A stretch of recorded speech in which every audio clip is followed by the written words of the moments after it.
안녕하세요. 하루 필수 말씀 충전 하필 큐티 조정환입니다. 오늘 함께 나눌 하나님 말씀은 누가복음 5장 1절에서 11절까지 말씀입니다. 네, 함께 읽으면서 묵상하시죠. 예수께서 게네사렛 호숫가에 서 계셨습니다. 그때 무리가 예수께 밀려와서 하나님의 말씀을 듣습니다. 예수님께서 보시니까 배 두 척이 호숫가에 되어져 있었고 어부들은 배에서 내려서 그물을 씻고 있었어요. 이제 그물을 씻고 있었다라고 하는 말 자체로서 이제 그 날의 모든 작업들이 이제 끝났다라고 하는 것을 우리가 알 수 있어요. 예수님께서 그 배 가운데 하나인 시몬의 배에 올라서 그에게 배를 무태서 조금 떼어 놓으라고 하신 다음에 배에 앉으셔서 무리를 가르치기 시작하십니다.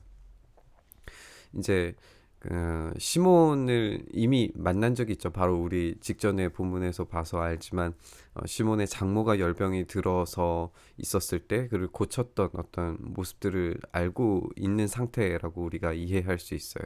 이 안면이 있었기 때문에 이 시몬의 배에 올라서 무태에서부터 조금 떨어지도록 한 후에 배에 앉아서 무리를 가르치기 시작을 하십니다. 배에 앉으셨다라고 하는 표현 자체가 이제 랍비가 가르침을 시작할 때에 이런 표현들을 쓰고 있어요.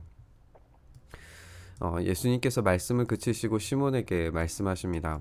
이제 포커스 자체가 이제 시몬에게로 가고 있는 것을 우리가 보게 돼요. 이 주변에 있는 사람들, 심지어는 이제 나중에 다른 제자들도 등장을 하지만 이름만 등장할 뿐이고 이 어떤 장면에 집중되는 게 오로지 예수님과 시몬 이 두 사람 사이에 있는 어떤 사건처럼 보이게 나머지 장치들이 이제 이루어지게 됩니다. 깊은 데로 나아가서 그물을 내려서 고기를 잡아라. 여기에서 깊은 데로 나가는 이제 단수로 되어져 있고 그물을 내려서라고 하는 것은 이제 그 복수로 되어져 있어요. 그러니까 지금 시몬은 사실 이제 깊은 데로 나가라라고 하는 이 명령에 따르면 이제 배의 선장 같은 그런 사람이에요. 그리고 그물을 내려서 이것들이 이제 명령 자체가 너희들이 그물을 내려서 이런 말인데 그러니까 선장에게는 깊은 곳으로 시몬에게는 깊은 곳으로 가서 그물을 내리라고 하는 말은 이제 함께 있는 동료들이 함께 그물을 내려서 고기를 잡아라. 이거는 그냥 단순히 어떤 한 사람이 배 한 척 가지고 하는 어떤 그런 작업들이 아님을 우리가 어, 원문을 통해서 우리가 알 수 있어요. 시몬이 대답을 합니다. 우리가 밤새도록 애를 썼지만 아무것도 잡지 못했습니다.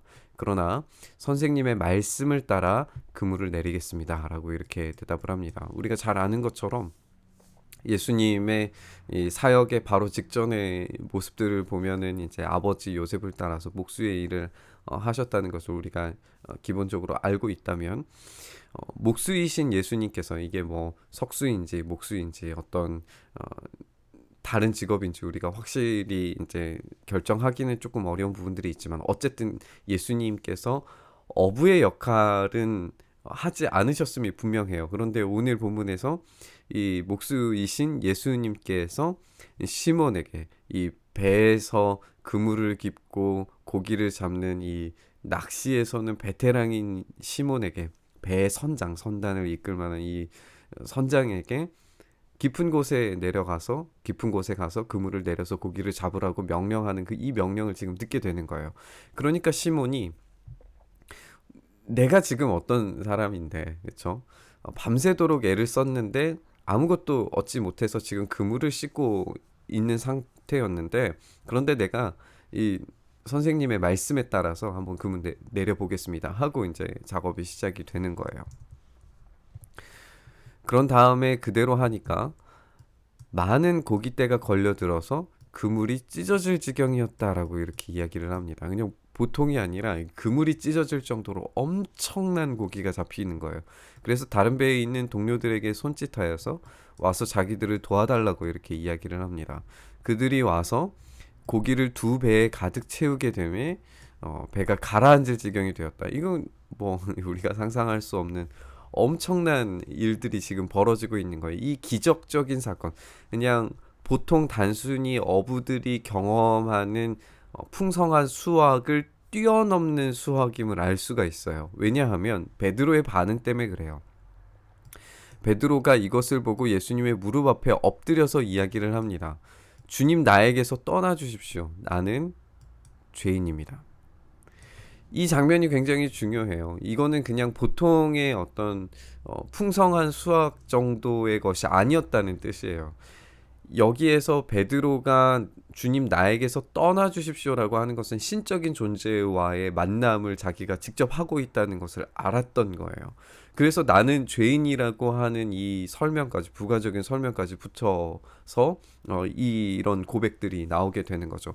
우리가 어제의 본문을 봐서 알지만 기적을 경험했던 가버나움 사람들은 자기 곁에 머물러 달라고 예수님을 붙잡았어요. 그런데 베드로의 반응은 그게 아니에요. 주님 나에게서 떠나가 달라고 하는 거예요. 참된 복음과 신적인 존재를 만난 사람이 경험하는 그 두려움. 나는 죄인이기 때문에 필멸자로서 죽을 수밖에 없는 존재라고 하는 사실을 깨닫게 되는 어떤 그런 반응들이 베드로에게서 보이게 되는 겁니다. 이 시몬 베드로의 반응과 이 가버나움 사람들, 예수님을 붙잡으려고 하는 반응들의 이 반대적인 본문을 우리가 읽게 되는데, 이것을 통해서 베드로가 자기가 지금 엄청난 수확과 정말 가히 상상하지 못할 기적을 경험하고 있지만 이것이 나의 소유로서 나의 것으로 지금 작동하고 있지 않다는 인식이 확실했던 거예요. 지금 이 사건은 나에게만 있어서는, 그리고 내가 도저히 감당할 수 없는 그런 사건으로 지금 다가오게 되는 겁니다. 베드로와 그와 함께 있는 모든 사람은 그가 잡은 고기가 엄청나게 많은 것에 놀랍니다. 또한 세베대의 아들들로서 시몬의 동료인 야고보와 요한도 놀랍니다. 예수님께서 시몬에게 말씀하세요. 두려워하지 말아라. 이전에 이제 우리 누가복음을 시작하면서 천사를 만났던 신적인 존재의 어떤 놀라운 복음을 경험했던 사람들이 두려워하였던 어떤 반응들과 천사들이 목동들에게 그리고 스가랴에게 두려워하지 말라라고 하는 이야기를 던졌던 것처럼 동일하게 예수님께서 베드로에게 두려워하지 말아라라고 이야기하시면서 너는 사람을 낚을 것이다. 이 풍성한 기적적인 어떤 고기들을 낚는 모습 속에서 이 다음 사역, 베드로가 감당하게 되는 이 사역들도 사람의 힘으로는 도무지 할 수 없는 기적적인 사건으로 연결되어지고, 그런 사람을 낚는 일들도 베드로가 직접 하는 게 아니라 하나님께서 명령하셨을 때, 그 말씀에 따라서 이루어졌을 때 그 일들이 이루어질 수 있다는 것을 우리가 암시적으로 볼 수 있는 것 같아요. 그들은 그래서 배를 무태 된 뒤에 모든 것을 버려두고 예수님을 따라갑니다. 우리가 앞서 봤지만 베드로는 그냥 단순히 어떤 고기잡이 배 한 척이 있는 그런 정도의 사람이 아니에요. 사람을 부리는, 그 밑에 따르는 사람들을 먹여 살리는 그런 사람이었고, 우리가 베드로 전후서를 읽어봐서도 알지만 베드로의 어떤 기본적인 학문적 소양은 우리가 생각하는 어떤 그 굉장히 지식 수준이 낮은 그런 정도의 사람이 아니에요. 이미 헬라적인 스토아 철학적인 것들을, 사상들을 이미 알고 있었고, 교육을, 어떤 고등 교육을 받았던 것이 확실해 보이는 어떤 문장들을 사용을 해요. 철학적인 내용들을 분명히 사용을 해서, 후에 그게 교육이 되었는지 아니면은 이때 당시에도 그런 교육이 이루어졌는지 우리가 뭐 확증할 수는 없겠지만, 베드로가 그런 기본적인 소양 자체가 있었던 것은 분명히 사실이라고 볼 수 있어요. 어쨌든 그런 베드로가 자기의 모든 것을 버려두고라고 하는 것은 지금 잡은 엄청 기적적인 요소들도 다 내려놓고, 자기 밑에 있는 딸린 식구들도 다 내려놓고, 그리고 자기의 처도 있었을 것이고, 뭐 자녀가 있었는지 소개되지는 않지만 어쨌든 그런 사람이었다면 자녀들과 모든 것들을 다 버리고 이제 따라갔다라고 하는 의미가 되기 때문에 굉장히 이 철저한 순종과 모든 것을 다 버리는 순종, 이렇게 읽을 수 있을 것 같습니다.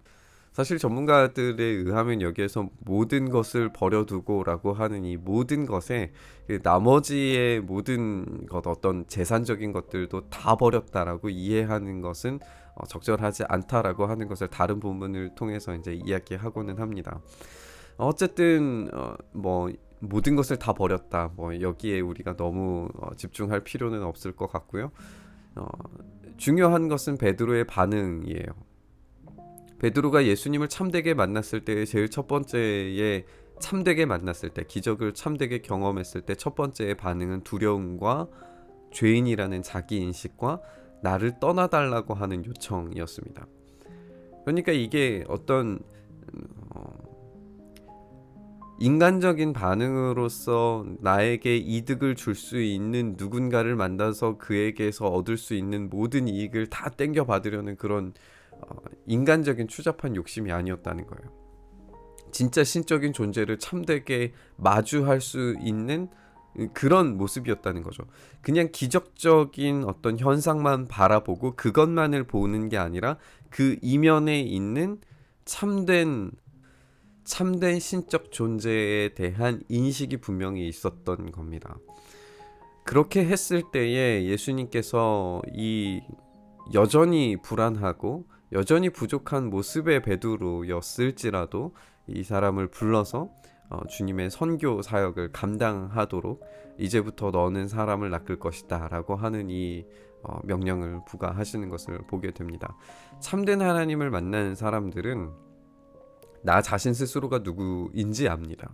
그리고 내가 어떤 사람인지 참되게 인식했을 때 그 사람을 불러 일으키시면서 두려워하지 말아라, 내가 너랑 함께 할 것이고 사명을 줄 것이다 라고 하는 그 예수님의 그 복음의 비전 앞에서 자기의 모든 것을 버려둘 수 있는 그런 참된 순종까지 이어지게 됩니다. 오늘 우리의 하나님을 만나고 말씀 앞에 서는 우리의 삶의 모습이 이런 철저한 자기 인식과 더불어 나의 모든 것들을 버려두고 우리 주님께 헌신하고 순종할 수 있는 그런 모습까지 이어져야 돼요. 그래서 우리가 죄로부터의 자유를 경험함과 동시에 이 자유를 가지고 사람을 낚는 어부로까지 나아가는 이 베드로의 자유의 여정에 우리도 마찬가지로 우리의 죄의 인식으로부터의 자유와 그리고 자유를 얻게 된 우리 존재가 우리 하나님으로부터 참되게 얻게 되는 어떤 사명까지 우리의 삶의 영역 모든 곳에서 벌어지는 하나님의 그 사명을 감당하는 데까지 이어져야 될 줄 믿습니다.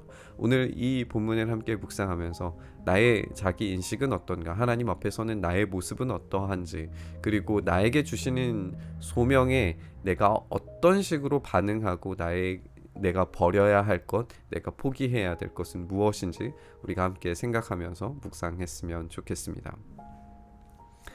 주님, 우리에게 주시는 메시지가 때로 버겁고 무겁고 우리에게 요구하는 것이 많은 것처럼 보이지만 그것이 결국에는 우리가 버리지 못한 것들 때문임을 우리가 한번 생각을 해봅니다. 주님, 여전히 우리가 버리지 못하고 우리의 자기 인식을 제대로 하지 못하고 나에게 주는 것만을 차지하기 위하여서, 주시는 것만을 차지하기 위하여서 나의 욕심 가득한 나의 신앙을 가지고 여전히 살아가고 있다면 주님, 우리가 다시 한번 주님 앞에 회개함으로 나아가 우리를 용서하심을 얻고 그리고 그 가운데서 우리에게 부어주시는 사명을 온전히 회복하여서 우리 주님께서 원하시는 대로 그 삶을 살아낼 수 있도록 주님 붙드시고 인도하여 주시옵소서. 그렇게 오늘 이 말씀 가운데 우리가 온전히 서며 말씀 가운데 우리가 순종하기를 소망하오니 하나님 우리에게 부어주시는 놀라운 은혜와 그 소명과 그 사랑 가운데 오늘 하루 살아갈 수 있도록 주님 붙들어 주시옵소서. 그렇게 함께하여 주시기를 간절히 소망하며 우리 주님 예수 그리스도의 이름으로 기도드리옵나이다. 아멘. 오늘 부딪힌 말씀 가지고 함께 기도의 자리로 나아가시죠.